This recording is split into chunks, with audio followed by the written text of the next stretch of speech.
Zo všetkých melódií mám najradšej zvuky prírody. Spev vtákov, krkanie žiab, šum stromov vo vetre, ale v meste takéto zvuky samozrejme nie sú. Ruch ulice si preto nahrádzam hudobným telefónom. Samsung si na tento rok pripravil aj tzv. Edíciu The Ultra Music, ktorej prvým zástupcom je model F300.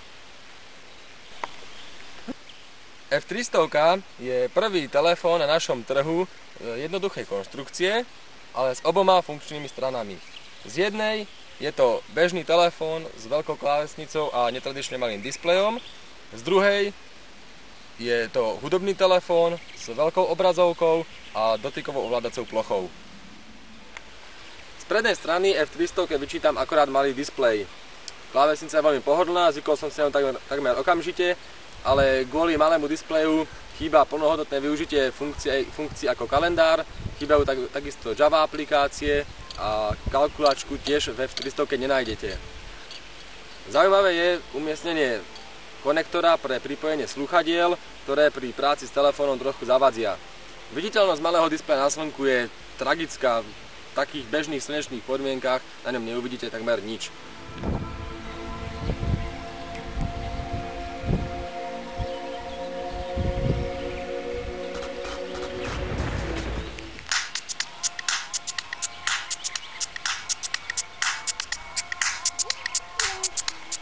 Prepnutím strán F300 je prvou aktívnou funkciou prehrávač hudby. Ten používa jednoznačne najštýlovejšie ovládanie spomedzi hudobných telefónov. Regulácia hlasitosti pohybom po dotykovej ploche v vertikálnom smere. Pohybom zľava doprava vyberiem zoznam skladieb, tam si môžem vybrať inú skladbu. V tomto smere jednoznačne Samsung F300 nemá konkurenciu. V balení Samsungu F300 samozrejme nájdeme aj slúchadlá. Tie sú rozdelené na dve časti. Prvá končí samicou 3,5 mm konektora, na ktorej je aj tlačidlo pre príjem hovoru. Druhá časť zo samcom 3,5 mm konektora končí štandardnými slúchadlami. Súdim tak podľa ich podobností so slúchadlami k Samsungu E250. Tie sú priemernej kvality a každému náročnejšiemu užívateľovi jednoznačne odporúčam kúpu kvalitných značkových slúchadiel. Prehrávač hudby ponúka všetky štandardné funkcie, takisto aj equalizer s niekoľkými predvolenými nastaveniami a špecialitku priestorový zvuk. Zvykať si akorát budete musieť na dotykové ovládanie, ale mne to trvalo asi tak pár dní.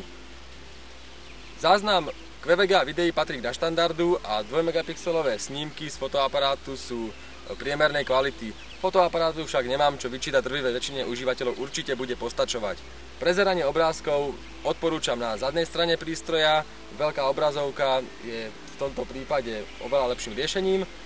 Chýba tu listovanie snímok pootočených na celú obrazovku, približenie prítomné je. Pri zablokovanej klávesnici, kedy telefón nereaguje na absolútne žiaden dotyk, nie je možné regulovať ani hlasitosť skladieb.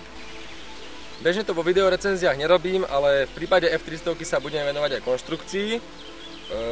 Batéria telefónu je zabudovaná, teda nemôžete ju nejakým spôsobom vymeniť. S tým súvisí aj umiestnenie SIM karty, ktoré je v bočnej stene prístroja. Novinkou je aj otvor reset, ktorým vymažete všetky nastavenia telefónu. Pomôžete si napríklad pentelkou. Samsung F300 samozrejme ponúka aj FM prijímač, spustiteľný až po pripojení slúchadiel. Neponúka funkciu RDS, to znamená, že názov počúvanej frekvencie, názov počúvanej stanice na displeji neuvidíte, jedine, že si ho uložíte sami, ale ponúka automatické vyhľadanie staníc v aktuálnom dosahu. Samsung F300 je drahý, luxusný a hlavne štýlový hudobný telefón. Do 12 000 nájdete v obchodoch oveľa lepšie vybavené telefóny, ale o to v tomto prípade vôbec nejde.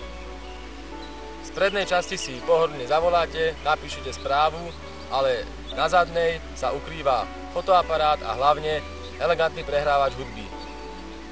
Samsung F300 určite bude lákať vzhľadom, rozmermi a hlavne štýlom.